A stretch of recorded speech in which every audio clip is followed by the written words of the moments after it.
Welcome to the Deep Dive.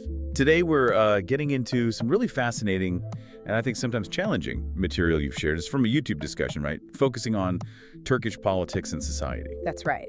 And our goal here in this deep dive is really to pull out the key insights. We're looking at some surprising political moves recently, a pretty intense debate around national identity, and also a proposed law change that's getting a critical look. So think of this as, your way to grasp these complex ideas quickly, finding those aha moments, seeing how things that seem separate might actually connect. Exactly. Getting to the heart of the arguments and critiques in the source material without getting bogged down. Okay, so let's kick things off with something the source really highlights early on, these recent political visits. Yeah. The ones involving the DEM Party. Yes, these visits happened, DEM Party going to MHP and AK Party headquarters. But it's the visual the source describes that really makes you stop and think. What was that again? Leaders from MHP and AK Party standing there, waiting respectfully at the door for the DEM Party delegation. Right, and that's so striking because, as the source points out, you have to see it against the background of, decades of really intense animosity. Uh-huh. The source uses words like enmity, reminds us of past talk about, kicking DEM Party members out of parliament, cutting salaries, prison. Even revoking citizenship. Really harsh rhetoric historically. Exactly. So this sudden shift, it caused, as the source notes, quite a stir. Surprise, lots of discussion, especially among certain groups. Yeah, particularly among the Ukuku circles, the sort of nationalist base closely linked to the MHP. They were apparently asking questions about the MHP's sudden change of heart, let's say. And the official reason given from MHP and AKP. It was framed around, strengthening internal peace, creating unity, standard stuff, perhaps. But the source jumps on the timing, right? No. Sort of asking, well, why now? Weren't peace and unity important 10, 20, 30 years ago? Precisely. The implication being, maybe things wouldn't have gotten to this point if that was the focus earlier. So how does the source interpret this sudden warmth towards the DEM Party?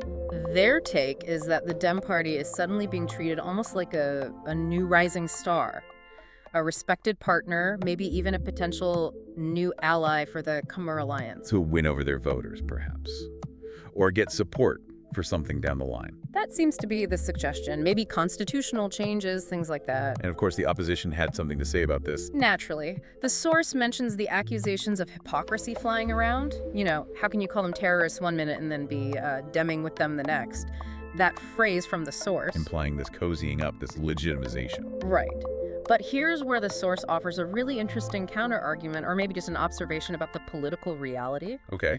They argue that this kind of hypocrisy charge, it doesn't really stick to the current ruling power. Because, according to the source, they've got a 20-year history of just changing positions, saying A, then B, white, then black.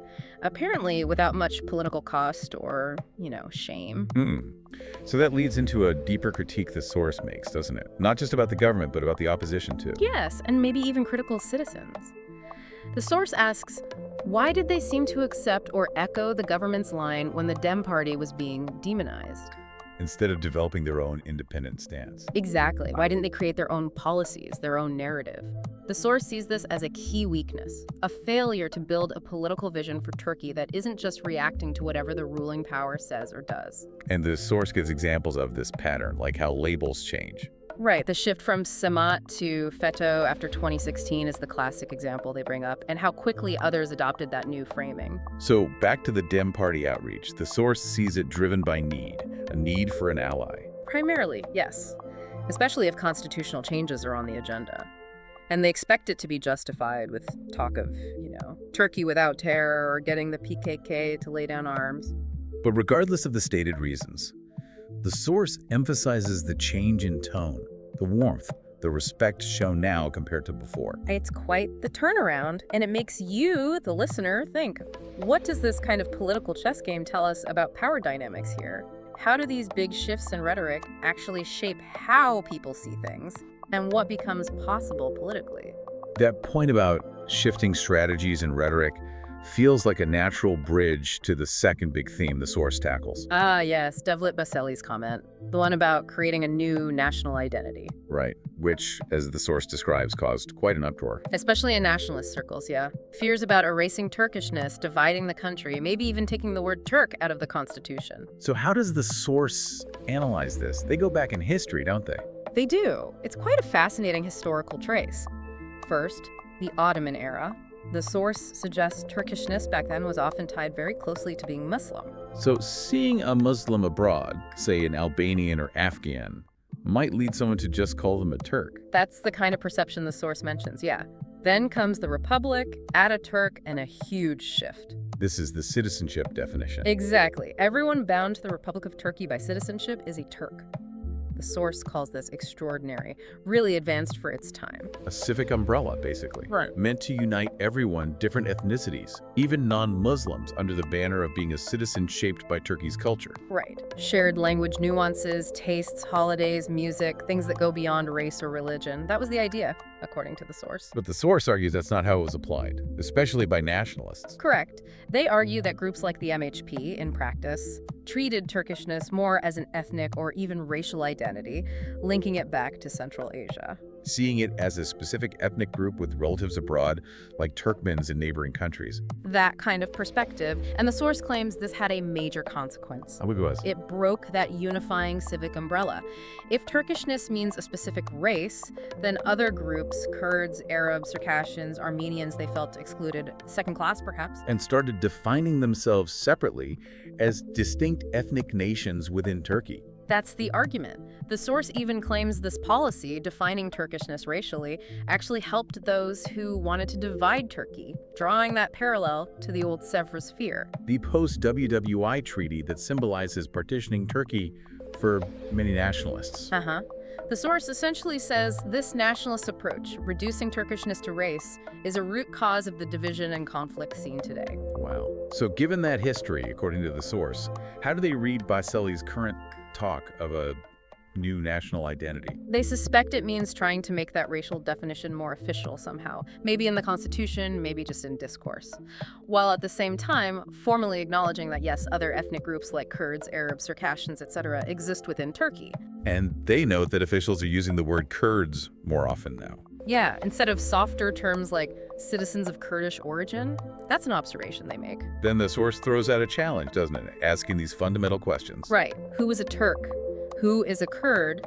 And they pose these questions directly to you, the listener. Pointing out how hard it is to apply a purely racial definition when culture is so shared. Exactly. Shared music, food, wedding traditions, things that cross supposed ethnic lines all over the country. They use that example from Adıyaman, Syria Suraya Under, and Mehmet Metner. Yeah, asking, okay, if it's purely race, what makes one a Turk and the other a Kurd when they come from the same place, share the same local culture? It gets complicated quickly. And the source pushes back hard against the idea that Turkishness itself is under threat. From their civic perspective, yes. They argue that Turks, defined as citizens shaped by the culture, don't face identity-based hardship in Turkey. The real issues, they claim, are economic, social things affecting everyone. So they're saying the ones raising alarms about Turkishness being destroyed are the ones who, according to the source, already damaged its unifying civic function by making it racial in the first place.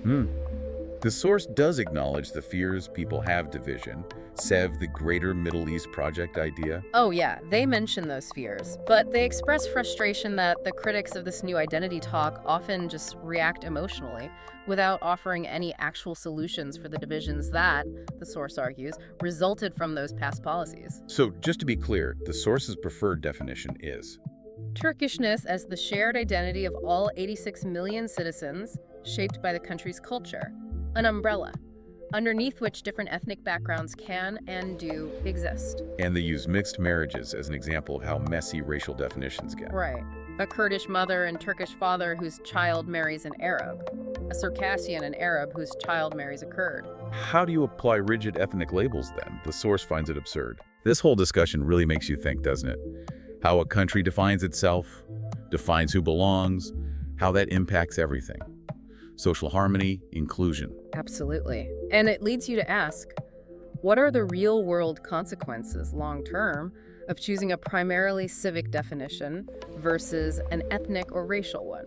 Big questions. Okay, moving from identity, the source also zooms in on another current issue. This proposed enforcement law, the infaz yasası. Yes, the one that's being discussed as potentially acting like an amnesty for some prisoners. And the numbers being thrown around are pretty significant. Estimates mentioned in the source are around 40,000 to 50,000 people who might benefit through changes to things like supervised release rules or sentence reductions for good conduct. And the timing being talked about is around Bayram, so fairly soon. That seems to be the expectation mentioned. And the source notes the DEM Party would likely be in favor, as some of their own imprisoned members could potentially be released under such a law. But the source identifies a major sticking point, a real point of controversy. The proposed exclusion of victims of the decree laws, the KHKs. Those emergency decrees after the 2016 coup attempt. Exactly. And the source's stance on this is incredibly strong. What does they say? They state flatly that excluding KHK victims means real peace is impossible in Turkey. They describe what happened to these people as years of cruelty, using the Turkish word zulm. And they give examples of why people were dismissed under KHKs, things that sound minor. Yeah, things like depositing money in a specific bank, which was legal at the time, or belonging to a union that was state permitted, or just having some connection to a certain school, not necessarily direct involvement in the coup attempt itself. So why would they be excluded? According to the source's analysis, what's the thinking? The source suggests a major reason is fear of the consequences if they were included. Specifically, the government might feel obligated to reinstate them into their old public sector job. And those jobs are now filled by government loyalists, the source claims. AKP and MHP supporters placed in the judiciary, police, education, etc. over the years since the dismissals. Reinstating the KHK victims would mean displacing these loyalists. And there's another potential problem mentioned: money. Yes. Even if they were included in the law but not reinstated, the state could face huge compensation lawsuits. People saying, what about my lost career, my 20 years of service? So avoiding future headaches and costs. That's the interpretation the source offers for the state's apparent reluctance to include them. But the source is quite scathing about this, calling it cruel, zalim. They argue a state shouldn't treat its citizens this way. Their lives were ruined, fired, often blacklisted from other work, couldn't get insurance. The source uses the incredibly strong phrase, almost a genocide, to describe the social and economic impact. So their bottom line on this proposed law: it will be fundamentally incomplete, meaningless in terms of achieving genuine peace or justice if the KHK victims are left out. Listening to that critique really forces you to consider the wider implications, doesn't it? When you're talking about legal reforms, who gets included, who gets excluded? What does that say about reconciliation, about addressing past grievances? It highlights how unresolved history keeps impacting the present, and how difficult social repair can be when specific groups feel deliberately left behind. So if we take a step back now, we've looked at these political shifts, the identity debate, this controversial law. Yeah. The source seems to tie all these threads together with a more fundamental critique. Yes, there's an underlying argument that connects all these points. It's quite direct. What is it? The source argues that the interests of the current leadership, specifically naming Erdoğan and Devlet Bahçeli, are fundamentally not aligned with the best interests of Turkey as a whole. And they give examples of how this alleged conflict plays out. They do. For instance, they argue these leaders can't bring real peace because, the source claims, their power relies on maintaining division and polarization. Okay, what else? They can't bring a truly independent judiciary because that judiciary might hold them accountable. Right. They can't bring genuine democracy because the system, as the source describes it, needs centralized single-man rule to function as it does. And social unity is difficult if polarization serves your interests. That's the core argument. The source presents the political maneuvering, the identity debates, the potential exclusions in the law, all as examples of policies and actions driven by this perceived gap between leadership interests and the broader national interest, which the source equates with peace, justice, and real unity. So understanding that perspective, that view of the underlying motivations, can help make sense of actions that might otherwise seem contradictory or just surprising. It offers one lens, certainly, for interpreting the events discussed in the source material. Okay, so we've really unpacked quite a bit here in this deep dive. We've gone from those surprising political handshakes The potential new alliance. to a really deep historical debate about what Turkishness even means. and the practical consequences of different definitions. And finally, looked at the controversies around this proposed enforcement law, especially the exclusion issue. Yeah, the source definitely challenges us to look past the headlines, to think about the deeper dynamics like how effective is political criticism when goalposts keep shifting? What are the real human costs when identity gets politicized in certain ways? And what happens when legal remedies seem to bypass certain groups? It really underscores how history, identity, law, they're all tangled up, aren't they? Shaping today, shaping tomorrow, often pulled in different directions by competing interests. Absolutely, it's never simple. So thinking about all this, where the source really leaves you, I think, is questioning those core motivations and challenging the very meaning of Turkishness, not just legally, but culturally, personally. And that leads us to a final thought, something for you to chew on, building directly on the source's arguments. If the source is right that past policies defining identity narrowly along ethnic lines actually caused today's divisions, and if they're right that current political moves might be driven by narrow interests rather than the collective good, then what would it take? What kind of definition of national identity and what kind of policies could genuinely create inclusion, foster real unity, and lead to prosperity for everyone in such a diverse society?